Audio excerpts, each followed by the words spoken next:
Do you want to?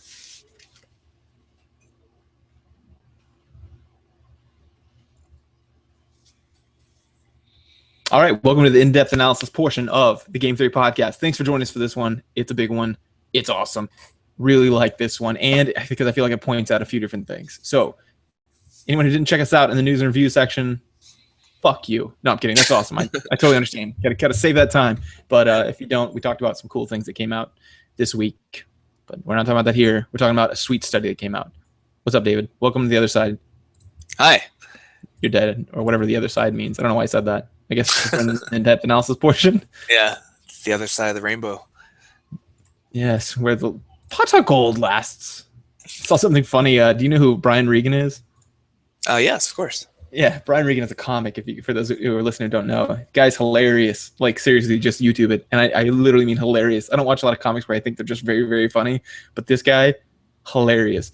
Well, he does this one where he's like, why is it that he goes, I was out at Olive Garden one time with some friends, and I had a friend who was Italian. And so when he asked, he's like, yeah, could I get some mascarpone? And he's like, and some what was the last one? Oh yeah, the mozzarella cheese on the top of this salad. Thank you, I appreciate that. He's like, why do people do that? I'm Irish. I'm not gonna be like, yes, can I have some corned beef and hash?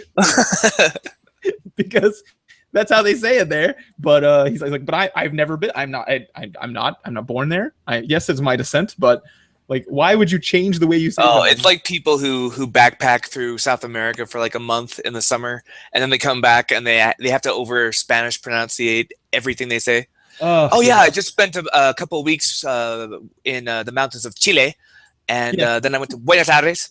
And we had some enchiladas. I'm like, whoa, slow down, buddy. You can say it with an American accent because you're speaking English right now. I know. Like, hey, Jeremiah, ever talk about the time I went to Paris and then I went to Bruxelles and I ate some frites? No, you can use your normal accent and just use those words. It's fine. Yeah, I know. And if you don't overpronounce it. Like, you will say like frites or something, which is fine. You said it kind of Americanized, like right. Frites, not like frites, or whatever. Or like I said it one time when I got back from Iraq. Over there they pronounce it Iraq, and I was like, yeah, it's so when I was in Iraq, and they're like, what? And I was like, oh, Iraq. Yeah, that sounded douchey. Why did I say it like that? Okay, yeah, Iraq. It just sounds douchey. You might as well just start saying ciao to people when you leave. Yeah, I think that's classy. I feel like a lot of Europeans do that, even though that's not probably their language. But yeah, no, cool. They do it. I got stuck in that for a long time because they just say ciao all the time in France, even though it's Italian. And but it sounds douchey when you do it in America, so I had to train myself not to, because it sounds like you're just, oh yeah, ciao babe, I'll have my people call your people, we'll do lunch, yes, ciao. I do. That can get ingrained. Like I still to this day, like in certain contexts, and again, we're really good at context, and this proves that. It doesn't prove that, it's an anecdote of it. Is that like whenever I'm in jiu-jitsu, and whenever I go in there from my from my other martial arts days, I still bow sometimes. I find myself bowing on accident when I step on the mat. I'll slap my side and I'm like, what the fuck did I do? There's no one even here. It's just a habit of take off your sandals, step on the mat, bow, and then walk in. And because that context, do I do it in any other context? I'm not wearing gi or anything else. No, I've stepped on mats before, and when I do a no gi, or I guess not no gi, I do, but I do sometimes. I've done it on accident, but it's just different context. I don't do that. If I'm wearing all my like regular gear, like regular clothes, I walk across a mat and not do it.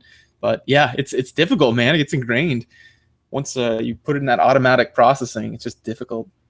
But that's not what we're talking about. We're talking about a whole different thing. We're talking about something that made the news, and a lot of news, not just gaming, but like I saw this on all kinds of outlets, both on like Twitter, Facebook. Yeah. I saw people on techraptor.net, Psychology Today did a story on it. A lot of people picked it up. To the point where the author of the study blogged about it. Like, I don't even know of a precedent where that's. I'm sure it has, but like, she was like, "Oh, I'm surprised this took off," and I was like, "Yes, good." The lead author. Yeah. So what was the study called, and who did the study first of all? Okay, so the study came out of Germany, and it's from the University of it's a collaboration of most things, but we've got Department of Psychology and Communication. I'm a little dubious about communication in general because the research it's hit and miss. It's a lot miss, but I've seen some good stuff from them too, unfortunately. Yeah. It's coming out of Münster, Cologne, and Stuttgart. Oh, all right. So yeah, a few different communities, but that's not uncommon. Like, you got to help people either diversify your sample set by having other people kind of dish into it, or you also sometimes consult on stats and literature, that kind of thing. So anyway, it's Doctors Brewer, Cohort, I think I'm saying that right, Fessel, and Quant. Brewer, I'm pretty sure she's published, he has published quite a bit in this literature. He's all over in my citations.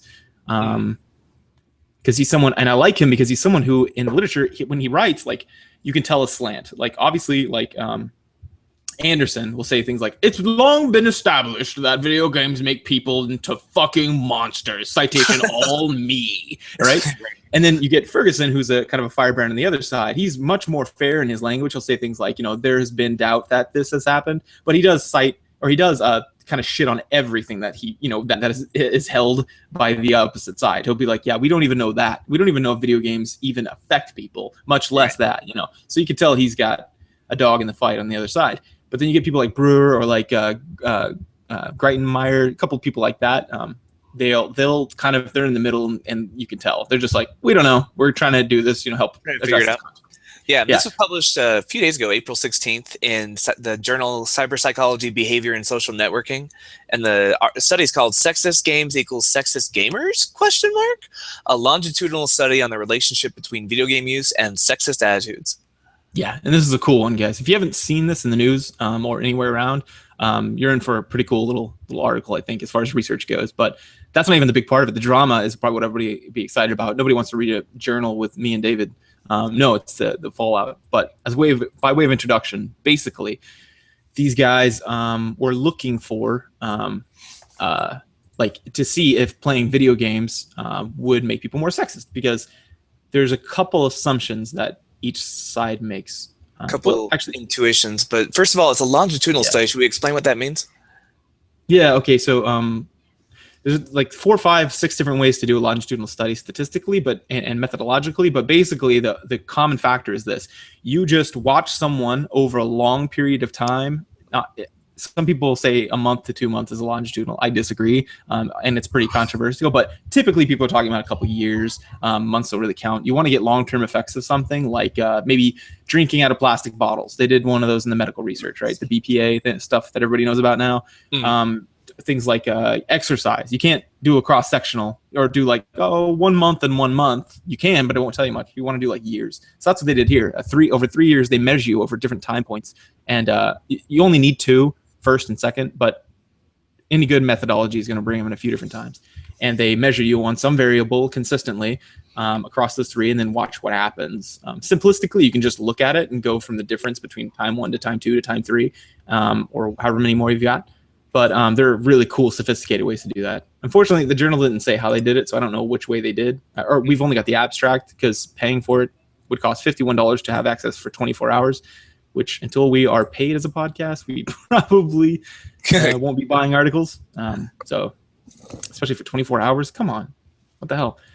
But in general, that's what they did. They looked at people, took in 824 people over 3 years, and people from age 14 to 85. Oh, no, wrong one. These are all 14 and older. Gosh, I didn't say 85. But they controlled for age and education and found what? What did they find about playing video games and sexist attitudes? So the way they measured it is they would have them answer a questionnaire. Agree on a scale of 1 to 5, either strongly disagree to agree completely about sexist kind of assumptions, like whether men should take on leadership roles in mixed sex groups, whether women should take care of the home if both partners are wage earners, things like that, whether men should be responsible for major decisions in the family. So using questions like that, agree, disagree, on a scale of 1 to 5. And what they found, first of all, kind of nice, at the beginning, before they even started measuring it, like the year 1 kind of measurements, nearly the average agreement was 1.8, which is very much a disagreeing statement. Yeah, this is called a Likert type scale, and you guys have probably all taken one of these, right? Likert type is from 1 to 7. 1 is strongly disagree, 8 or 7 is strongly agree, and you got in between disagree, or moderately disagree, slightly disagree. There's different variations of the Likert type, but it's on that scale. So that means that most people are saying, I strongly disagree. Not even I often disagree, or I mostly disagree would be number 2. They said most people are saying I strongly disagree. So that's great. In general, people who play games and otherwise are very not sexist. Good. And they found there was a modest negative correlation between education and acceptance of those views, as well as a small and male-specific negative correlation with age. So in other words, the people who tended to agree, be more sexist in their responses tend to be less educated, and if they're male, younger. Yeah, and that's what we're saying, because if they were male, younger. So like women were also sexist a little bit too, which could be, part of this idea of a patriarchy, which, I think it's pretty demonstrable that there's more males than females in charge. So maybe there is a patriarchy. I don't know if it's got all the not maybe there is, but I don't know if it has all the characteristics put forward to it, but they definitely do look out for, they do have a bias towards men's issues. But it's good to see that from the beginning, sexism wasn't as bad as maybe we feared with this group. But the question, though, was whether these people who play more video games are more accepting of such attitudes, and whether that relationship grows larger over time. So in other words, are gamers more sexist than average, and do they become more sexist the more games they play? And what they suspected, because they actually found the opposite of what they expected. So you put in your hypothesis whenever you go to make the research, right? Like you put in your proposal and then you try it out. You propose to the IRB. You expect to find. Yeah. To the Institutional Review Board, you say, I expect to find this, right? Your hypotheses. It's hypotheses, multiple, usually. And so they said, we expect that people who play video games, since there's a large, depending on what literature you read, oh gosh, should we start to, I don't know. I'll just say that they found nothing. Despite the fact that they thought they could find something. Right. So there are certain pop culture critics whose names rhyme with Larkesian, who postulate that personalities are basically a blank slate, and that the more we're exposed to things, the more we start to change our personalities and our behaviors. Right. The blank slate, that has to do with philosophy, and that obviously influenced ideas in psychology, where we wanted to test that. Right. It's called a cultivation theory, right? Here, yeah, this is what, so friend of the show, Jamie Madigan, commented on this article after David put it up, and he said, oh shit, I don't remember how I was going to tie that together, but anyway, point is that there's different ways. I kind of responded to it by saying this is just a reiteration of the GLM, which is the general learning model in social psychology on media, which is just this, that you have these as you are affected unconsciously by your environment, and the more you're affected unconsciously, the larger of an effect it has, and over time it can grow to its own monster. All the while you are unconscious about this, or you are unable to fight against it. It's a presumption that they don't really address, but the point is it's involuntary. You can't do anything about it. And then an example would be if you play a lot of violent video games, they would expect you to become more violent over time. Yeah, and which doesn't happen. We've shown that happen a lot. And it's people are aggressive who play shit tons of video games, violent included, but especially violent, who are underage with parents who don't moderate that. Could there be a third variable of maybe bad parenting? Let me see. Yep, once we control for that, there was. It absorbed all the variants. Yes, bad parents make bad kids. We've known that since before we started measuring things. They knew that since Socrates' time. Yes, bad parents make bad kids. Do violent video games do that? Does that moderate or mediate that? Which means, does it moderate means does it open the flow more or less? Does it that would be something like athleticism in athletic performance, right? That moderates the variable between maybe gender and performance, right? It's going to, however athletic you are, will affect your performance. And mediate means switchboard kind of on and off, which means does it mediate? Does it, without that present, it won't happen. So drinking and getting a drunk driving, driving is what mediates that behavior, right? If I just measured drinking and drunk driving, yes, you'd see a relationship, but there's something that clearly mediates that. Are you driving, right? That if you're not driving, then that there are 0% of people who are drinking who are becoming drunk drivers, right? Does that make sense? Sure. So here, what I say and what Chris Ferguson says, what our camp says, is that there's a mediator there, and that's bad parenting. Without bad parenting, there is no effect on subsequent aggression, violent video games, right? It's not moderating. It doesn't help or make it worse or better. No, it actually counts for 100% of the relationship. Yes, because you measured those two things, drinking and drunk driving, yes, they're correlated, but only through this one way, right?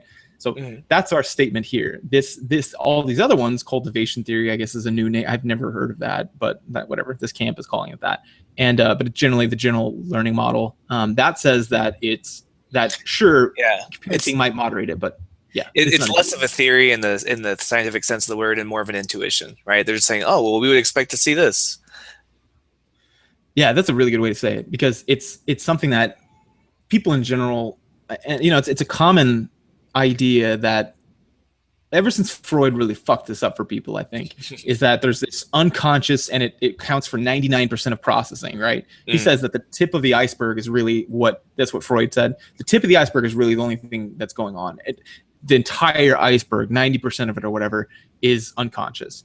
And this is kind of on that kind of idea that like we have automatic processes, but it's like it's not 90%. Like it's just random things that happen occasionally. Not random, but you get the idea. Right. So cultivation theory feels like a throwback. I was like, and same thing with GLM. I'm like, come on, dude.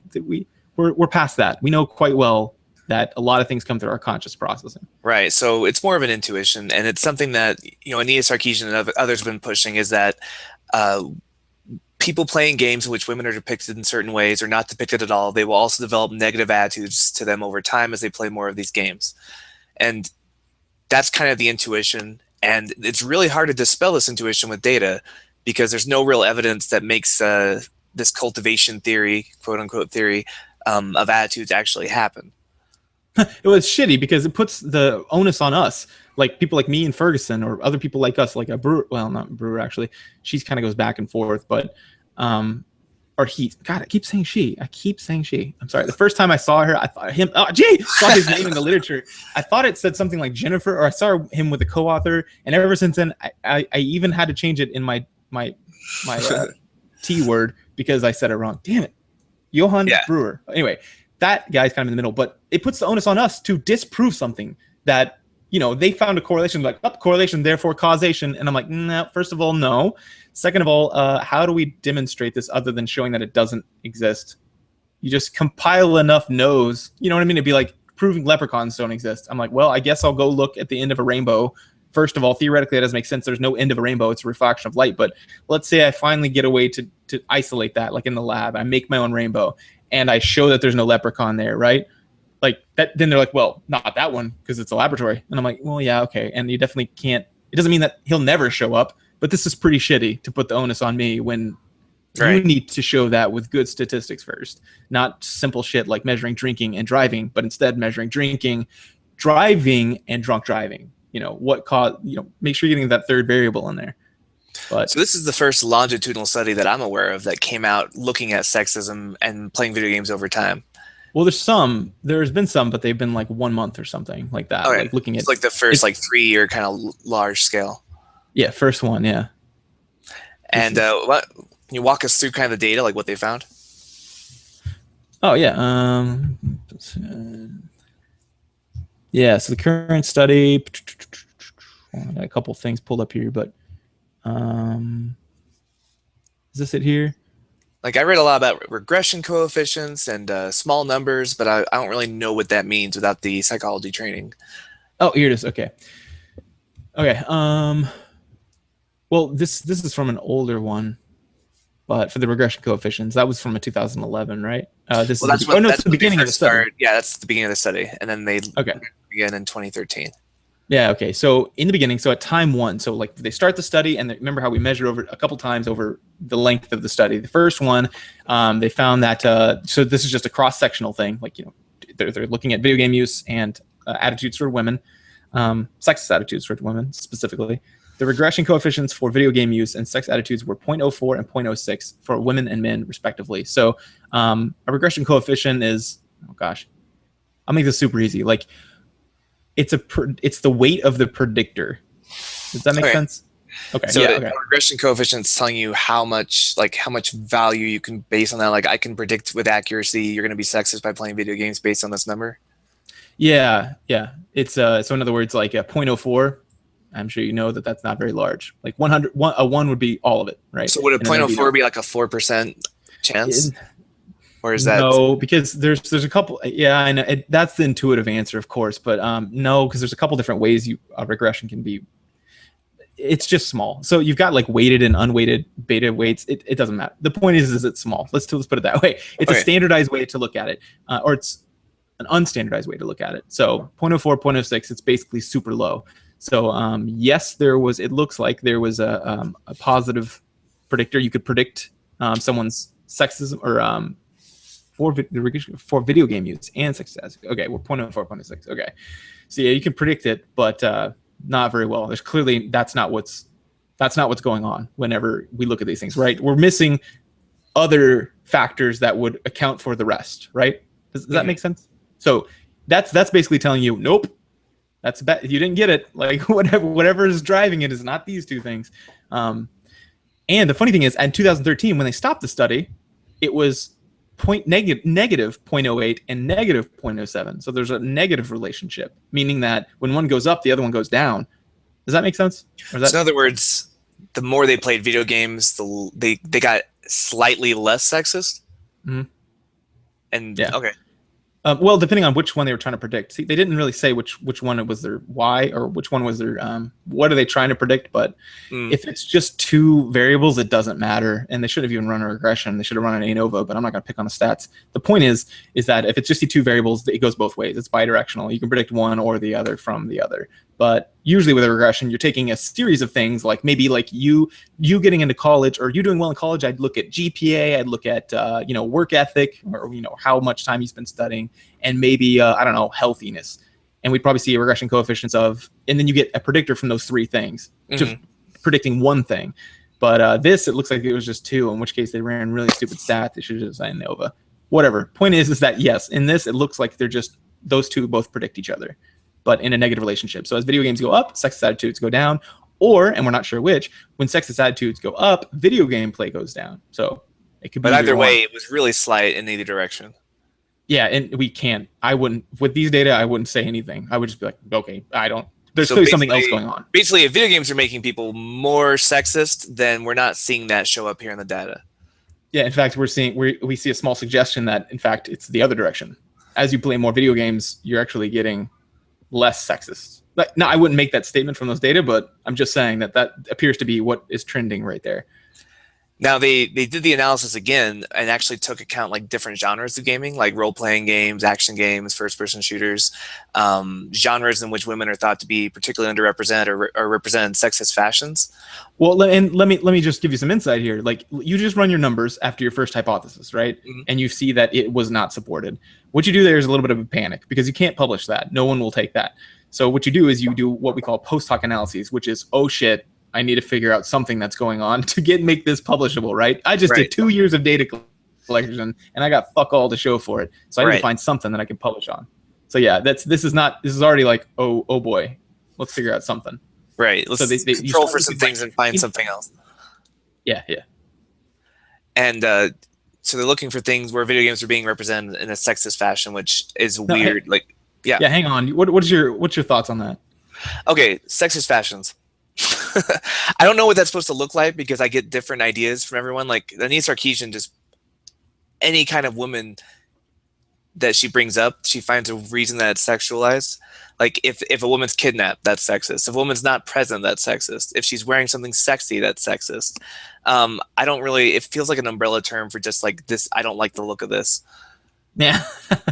Yeah, that's one of the problems I think most critics have in general, just of even Anita, much less like in data. So I would love to put an earmark here. We'll reference this from now on because I'll be pulling back to this whenever people start, because I'm sure at some point we get pulled into the sexist debate. And I want to point this out that their research right now is shit because of that. Like they're not giving their operational definitions, which just means tell us what you did operationally, like what you did methodologically, basically, I'll put it that way, of that term. So like if you say sexism, an operational definition means what did that look like in the lab? Like what do you mean sexism? Yeah, but either way, whatever their criteria was, when they ran the numbers again using the specific genres as like considerations, they still found no notable associations between gaming and endorsement of sexist statements. Yeah. In other words, even when they did their post hoc analyses, which there are a lot of things you can do with statistics to find significant relationships. Like I'll just put that out there. Like for example, the whole hypothesis testing model. Lies and statistics. Yeah, yeah. And in stats in general, I can tell you that once you start controlling for things, statistics, hypothesis testing is all based off this one thing. Do you know P of 0.05? Do you know what that is? No. That's like that's the cutoff to see if something is significantly different. And what that means is there's it doesn't exactly mean this, but roughly it means there's a 5% chance that this happened due to chance, right? Mm-hmm. Like, so if we measure this 100 times, it'd pop up 5 times. We're going to call that weird enough to go ahead and say those are 2 different things, right? So when you measure these 2 blasts, shotgun blasts of data, gosh, they're just far enough where 0.05 is like they're really far apart. Man, that does not look like chance. And mathematically, we're going to call that a 5% chance. That's roughly what P of 0.05 means. It's not exact. Don't put that on a test, guys, because I tell my classes, don't. That's not really what it means, but basically. So, yeah. So you can do a lot of things to do that. So if you run 20 analyses, right, on the same data, guess what? You're going to find a statistical significance, right? Because there's a 5% chance of any analyses. Mm. You know what I mean? So if you run 100, you're going to get 5 false yeses. If you run 20, you're going to find 1. Well, these people probably ran 20 at this point, right? Mm-hmm. And they found 0. So that's really not good, because you should even find that by chance by now. So right. I just want to underline that. Depending on what kind of corrections they did, if they did any sort of statistical corrections to test or to fix that.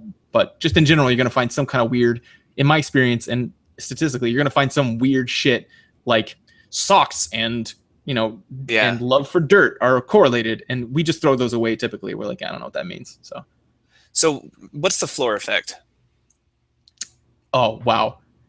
Thank you. Huge, huge point here. Floor effect. Okay, so for anyone who's heard a lot of this stuff and kind of scratch your head like, man, I don't know. I don't think video games have made me any more sexist or violent or whatever. Like, I don't feel like that's going on. Whenever you look at something, anything, a floor effect is going to be like, you measure it on a scale of like 1 to 10, or you measure it from like speeding would be like 40 to 80 in a 60, right? Right. No, I'm sorry. If you measured it, you'd be 40 to 80. Let's say you only had a thing where you could shoot and you could see those. If 95% of people are scoring so low that it looks like a 40 and you don't have any way to measure under the 40, you've got to assume that some of those people may actually be going lower than 40. So, what's the example? Oh, no. Okay, so if I had a temperature gauge that only went down to like negative 20 degrees because it's not like a cool one, like a scientific one, it only goes to negative 20 degrees, and I keep measuring ice, and it says hundreds of ice blocks, hundreds of them, 800 in this example, and they all show negative 20 degrees, and you know that you can't possibly go below that on your thing.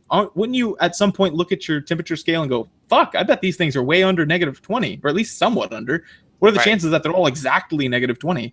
That's a floor effect, and that happens all the fucking time with this stuff. When people try to make like aggression, one of them was a point, I can't remember, it's 0.08 of a nanosecond difference in someone's responding, and they called that statistically significant. And I was like, well, maybe it was statistically significant, but what does that look like operationally? Like, why would somebody 0.08 of a nanosecond? And you're saying that was reflective of aggression? What the hell's wrong with you? Like, that's functionally no different. But anyway, right. So the idea of floor effect has happened here because, look at all these people saying, I strongly disagree with something. On a 1 to 7 scale, everybody's like at a 1.8 was the average. Yeah, so you're going to get natural variation around your normal curve. And if you're measuring so low that you're not getting the negative variation on the other side, that's what floor effect is, technically the definition. So it happens all the time. Yeah. So what we're saying here, let's not say what it's not saying. Like, it's not saying that, it's not debunking the theory that video games make you sexist, but it's certainly pointing out that there's still no evidence to support that theory. Like, it's the whole, like, you can't disprove a negative thing. Like, it's saying, well, we're not seeing that. It might still be the case, but we have absolutely zero evidence to support that. Yeah, and I should underline because she went out of her way to say, this is not debunking, this is not debunking, this is not debunking. And that's more of an artifact of science and the way we do statistics than it is about any sort of assumptions you should make from these data. Because yes, we can't prove a negative. We literally never can. Look at the debate on the Romans with the Zeus, right? Or now, with us and maybe angels, if you're someone who doesn't believe in angels or whatever it is. Like, we can't prove it's not true. Or like the Chupacabra or Bigfoot. You can't prove it's not true, but over hundreds and hundreds of measurements, when you don't see it, thousands of tourists every month, probably, and nobody sees them. Over time, it's like, maybe it doesn't exist. Maybe we should start taking that seriously. And so that's, but we're not allowed to say that as scientists. We just have to say, okay, like, it probably, I just did this in my data where, John was like, keep saying that. And I'm like, but John, doesn't it kind of show, because of how careful I was with my methodology? And he goes, oh, definitely. Yeah. But you can't say that. So that's what she's saying here. She's saving her ass from backfire.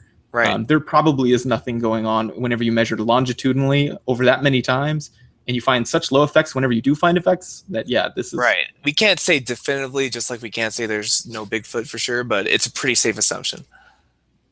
Yeah, exactly.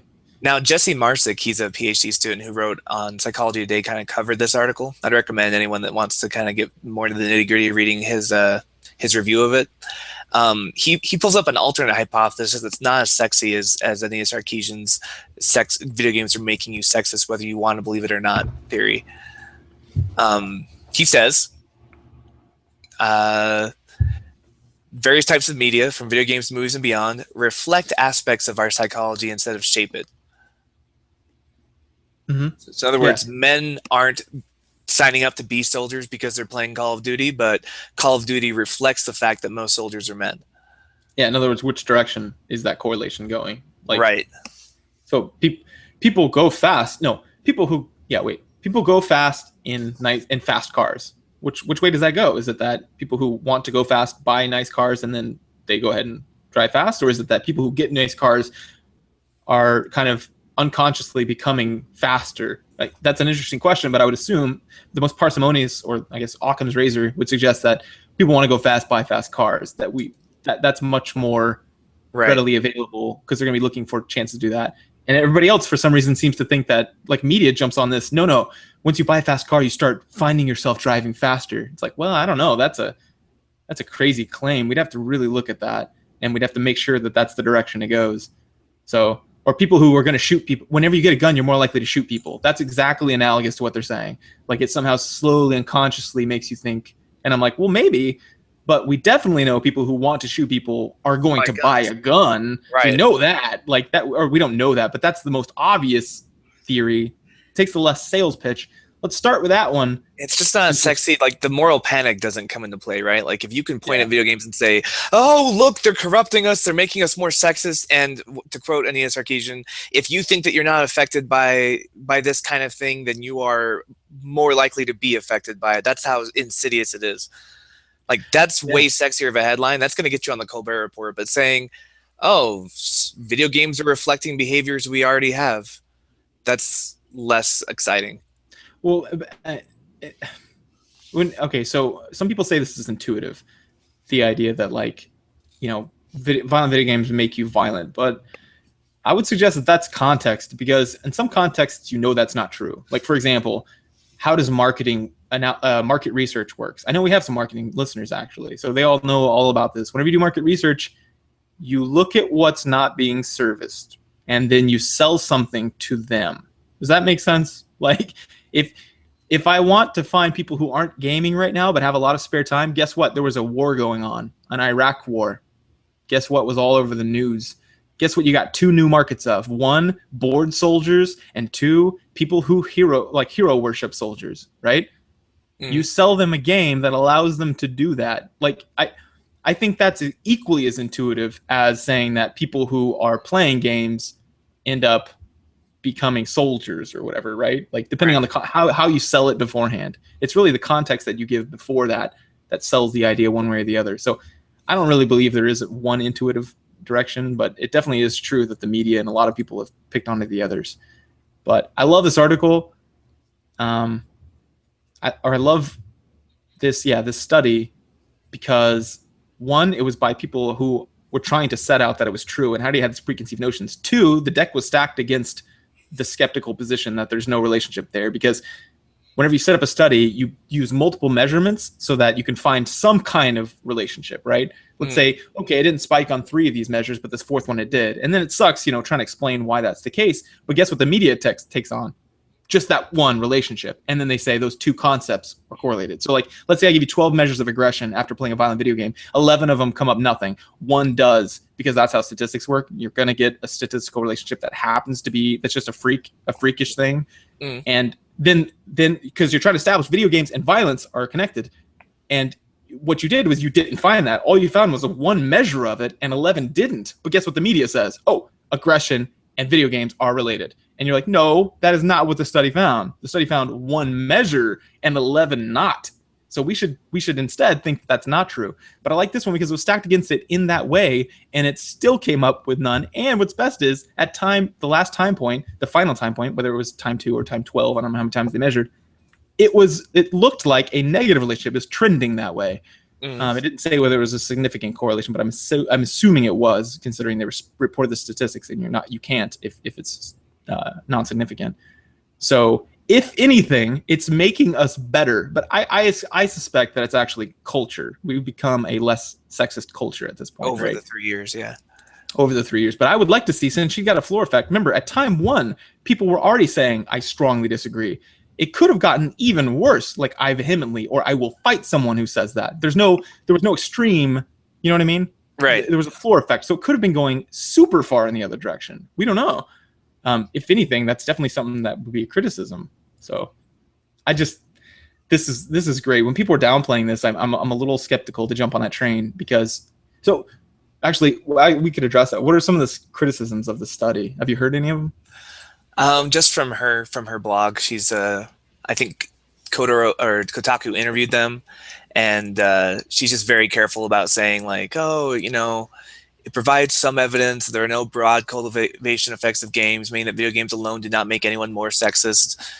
But we're not going to say it's debunking anything. It just shows that sexism is not an issue for games and gaming culture. There are many content analyses of popular games that show that female characters are underrepresented or presented in an overly sexualized manner, and this is also ample evidence that many players, particularly female, have experienced sexism in their interactions with other players.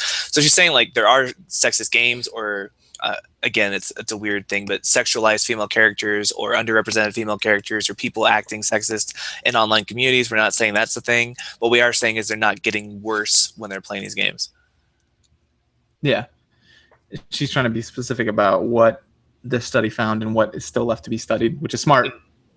But this is a huge, whenever people downplay this, like Kotaku instantly published an article of like, hey, hang on, guys.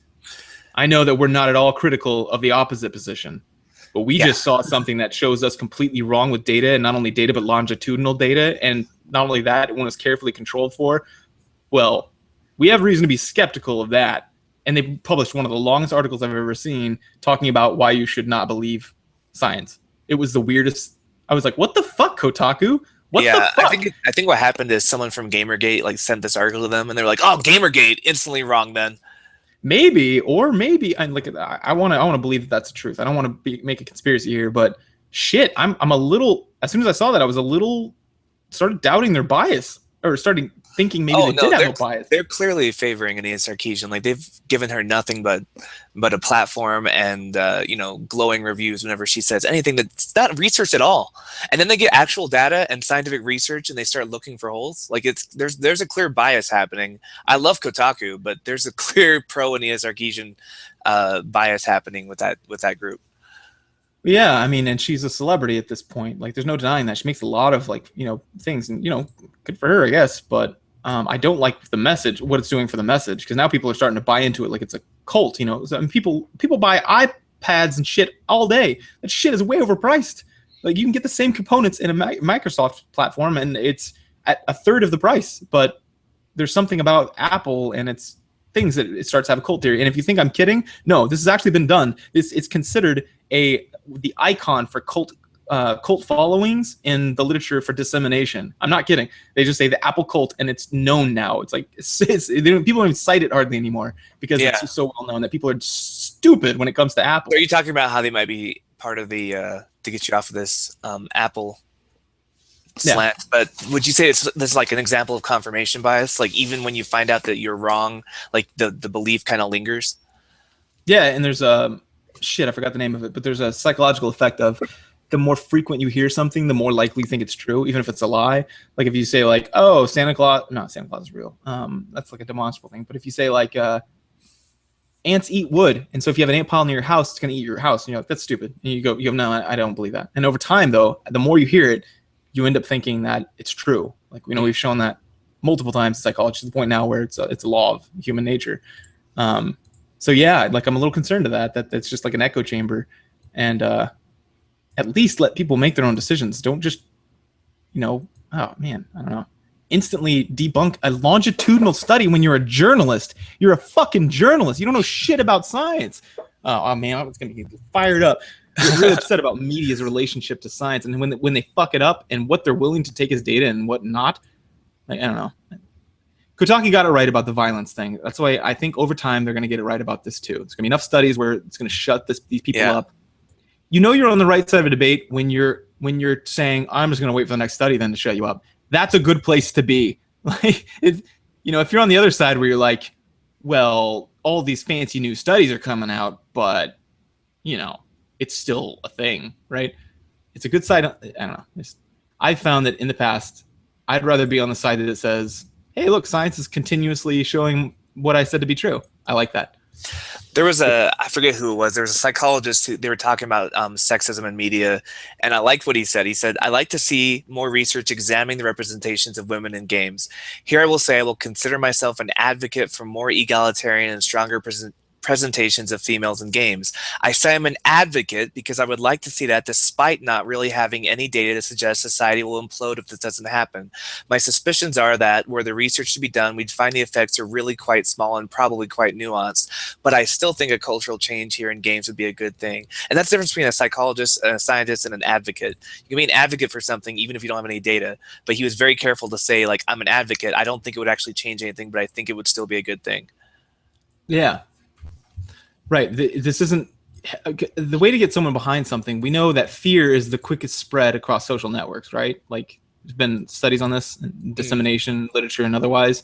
People that make people happy get spread. People that make people a little bit. People that make people sad get spread pretty well. People that make people afraid get spread the quickest, right? And there was a recent YouTube clip on this that I think even got shared on our page, but it's dissemination literature. We know, and we have statistics on how quickly it gets spread. But the point is the best thing you can do for your cause is to make a panic about it, especially a moral panic, and then put doomsday all over it. Guess what's going to get all over, spread like crazy, the idea, and people getting behind it. Yeah, there you go. The fear. Oh, so. I just looked up who was that quote. It was from Chris Ferguson. So. Oh, yeah. Our main man. It's probably no coincidence that he has some of the most advanced, not some of the most advanced statistics in our field. It's weird that when you really know science and math well, you start to find results that are weird, consistent with some of the more obvious answers. But whatever. It's like all the people with bad statistics and old people are on one side of the debate in violence, and now I feel like I'm making the same struggle again in sexism. I'm like, dude, their mind is not a blank slate, and more importantly, people are not sexist. It's not a thing. There's no rape culture. If there is, I don't know what it looks like, and we haven't measured it. I don't know. Right. At least in Germany, it seems to be kind of open and shut. Yeah, there's a couple criticisms of the study. One of them I was going to say that, yeah, it's Germany. So these are German people. I imagine that in America, because we don't do so well in these sorts of comparisons, I imagine it'd be a little higher. But I also imagine that there would still be a floor effect and it would still be demonstrably low. But and it's not even a valid criticism, because even if you're starting with a lower baseline of sexism, let's say Germans are less sexist than Americans. I have no way of knowing that, but let's just assume that for the case of argument, a fortiori or whatever. Like, let's assume that's true. What they're measuring is, did video games make them more sexist? And the answer was no, they did not. So even if you're starting from a higher level of sexism, we're looking to see if video games cause you to be more sexist, not who was least sexist to begin with. It's true, but I think, this is the way I would approach that, is saying that there's probably an insulation effect from your culture. Like, if you're doing something weird, culture is the press against you to make you back to normal. It's a normal effect, and so or norming effect. And so I think that there, like let's say over 2 years you play video games a lot, and then at one point you do become sexist, and you're like, fuck women, I hate women. Let's punch them in the face.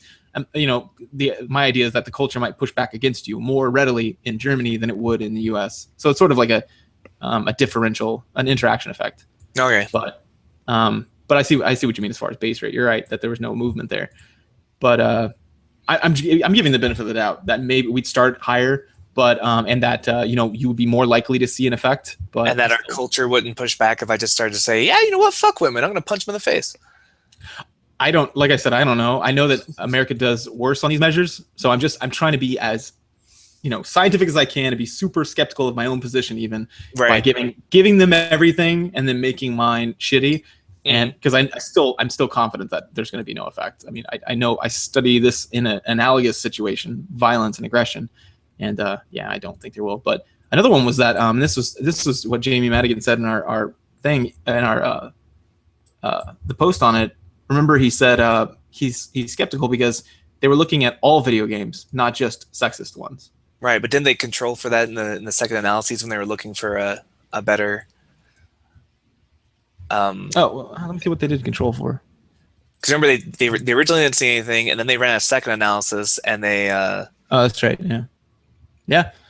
They actually like paired them off by like RPGs, first person shooters, and also by games that included sexist things, which they didn't define what they were looking for there, but sexist attitudes. Did they? I think they only controlled for genres in which women are thought to be particularly underrepresented or represented in sexist fashion. So there it is. Still get some dilution if, like, let's say FPS is, let's say there's only 5 out of the 20 of those that were available during those 2 years. Let's say you could get that diluted out. You're right that's a well, that specific criticism of they're just looking at all games is valid until they did the second analysis where they broke it up by genre and by games that had women being underrepresented or represented in sexist fashions. Like, that's exactly what they were trying to... Genres in which women are thought to be particularly underrepresented. I didn't know it was also they selected the... But still, it's not like they were like, okay, Pac-Man versus Dead or Alive. Like, Dead or Alive is a genre that women are... Fighting games are a genre where women are represented in sexist fashions. They looked at that specifically and still didn't see any effect. No, I'm with you. I don't think that... I mean, I'm acknowledging the criticism, but I'm dismissing it because I'm like, well, yeah, they kind of... It's a valid criticism because you're right. It could be diluted out by, like, let's say 90% of fighting games. I'm going to pretend this. I don't agree with this, but are non-sexist, and one is. I think they could really have a toehold there. And I say a toehold instead of a foothold because I'm meaning that it's the tiniest of things, but it's true that's the case. I don't. So here are the conclusions you can make from this. I've seen people going all different ways, but tell me if I'm wrong. I feel like there's 5 different ways we could go from this, from this fact, because you can't prove a negative. But if let's say if a trend of this continues, right? More of these studies come out and they keep doing this. No finding. I feel like there's one. So there's an effect, but most games are not sexist, and that's like the dilution theory of that's what I'm calling it. It's diluted out. There are some that really do affect people and will make you a misogynist, but there's just so many ones. In which case, what's the problem if most games are not sexist? Like, why are we even talking about this then? Yeah, that's why I wanted to get you the logical conclusion of that. I was like, I wonder if the next part follows. It feels like the next part is that. But 2, there's an effect, but only in extremely sexist games. So it was, again, fleshed out by the majority of studies, or the majority in those studies. So it's kind of like the last one. Or 3, there are no sexist games. So we have to redefine sexist game, right?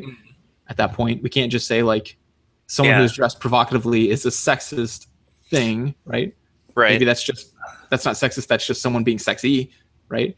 Because sexist requires a predicate, right? A sexist of how so? How is that sexist? What does that mean? It begs the question. We'd have to define what sexist means. I think there are, by my definition of sexism, I think there are sexist games. Mm-hmm. So I'm going to dismiss number 3 just from my own intuitions.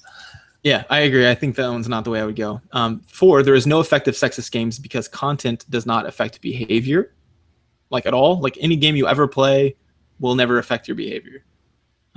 Sexist games are out there, but they're just not making people sexist. Yeah, I don't know about never, because that's a buzzword for me that makes me nervous. But I'm more for number 4. I think we're not seeing an effect. So if it does have an effect, it's so small that it didn't get picked up by the study. And then, like most, like whenever I read a lot of philosophy and logic and whatnot, they always saved the one that they loved for last. So I'm sure this one is going to tell you where I'm at. But or 5, there's no effective sexist games, and there are some out there, but because players understand context and can combat that. So like there are sexist games, and they can affect behavior, but they don't, because just like football or anything else, you know when you're playing a game and you know when you're not. As soon as the ref blows the whistle, you don't hit the guy again. If you do, that's bad. Right. You're a shithead. But if you do it before, like I just watched UFC, there was a fight. These two people are beating the fuck out of each other. He's holding them down. He's hitting them with his elbow on a laceration or a cut that's already there to open it up so much that the ref calls it, right? He broke his like occipital lobe, that's like this little part out here on your eye. He broke it on another man because he was hitting him so many times, and then the ref, or then the horn sounded, it goes meh, at the end of the fight, and the guy on bottom swung up at him once after the bell, and everybody went whoa, oh, and everyone lost their shit because did it after the bell. Like, we understand, a whole audience, a whole venue understood that was fucked up because we understand context, and we're talking about full contact combat sports. People still understand context. Aggression does not generalize. That's so stupid.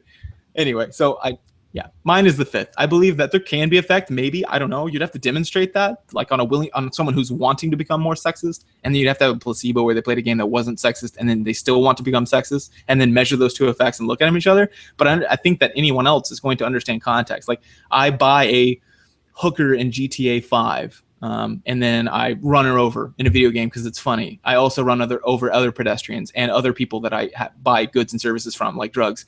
I understand that that's context, and it does not affect my behavior. I am no more likely to buy a hooker and run her over. I just played Game of Thrones, and in season 2, I did something just horrible. I don't have that in me to do it, but I did it, and I felt awesome about it in the game. Yeah. It doesn't make me a murderer or a sociopath. It just means I know the context, and in the context of that game, in that world, in that moral system, in the thing that I'm currently not, that's the decision I thought was awesome. Yeah. We should see method actors who play bad guys like Daniel Day-Lewis. We should see them becoming murderers then, if people don't understand context. Like, the whole idea of it is preposterous, and I think we all know that under some quick examination. But anyway, I feel like there are those 5 conclusions we can make. I'll let whoever's listening make. Or maybe I'm wrong. Is this the nail in the feminist frequencies coffin, or is it going to take a lot more studies before we see her actually update her views? Well, it's kind of like the difference between the two psychological effects of informational influence and normative influence. Yeah, those two. Informational influence is the minority affecting the majority with facts, and we've measured how that works. And then normative influence is about affecting people through culture, right? So and we know right now that normative influence is on their side, and there are specific strategies to make informational influence more effective, and we need to use those. So like once you have the facts on your side and you're in the minority, there are ways to win the majority, but it takes a long time and you have to combat it a certain way. So I would suggest we do those things. So this is one step on that road. Yeah. It's going to take, we could have thousands of these, and if we don't do the correct things, they're not going to listen. So yeah, just keep it getting it out there, getting population or popular, people with a lot of Twitter followers and that kind of thing to retweet this kind of study and give it weight, then we'll be in good grips, I think. So yeah, very good. Well, all right, cool. Good to see. Good to see where some science coming out supporting what we already kind of knew. And the best part for me was that it didn't just come out; it came out and people published it. It's awesome. Like, it's all over the place. That's great. Yeah, and fortunately, hopefully you can't connect data to these Gamergate people, just, you can't blame it away on them like they have been before, like, well, fucking neckbeards, so irrelevant. And I'm like, yeah, that's an ad hominem, and that's really shitty, because not all of them are neckbeards, and maybe they've got some of the things right. But anyway, so cool. Yeah, thanks for joining us again, guys. Appreciate it. I guess we can move into the feedback session. Yeah, let's do it.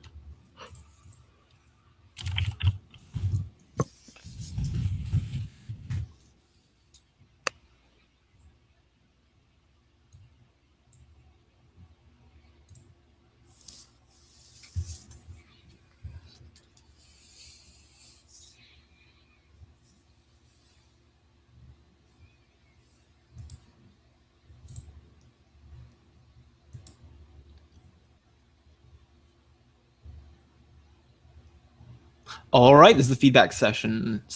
I always have a hard time saying that because I have a feedback session at work where I tell people their diagnosis.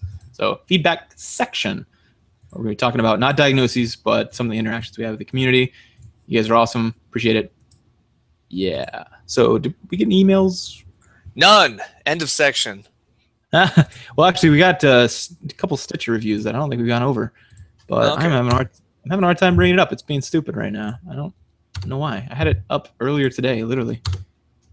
Okay, they're having an internal server error, so maybe we won't be able to get to those. I'll have to read those next week then. Yeah. Yeah.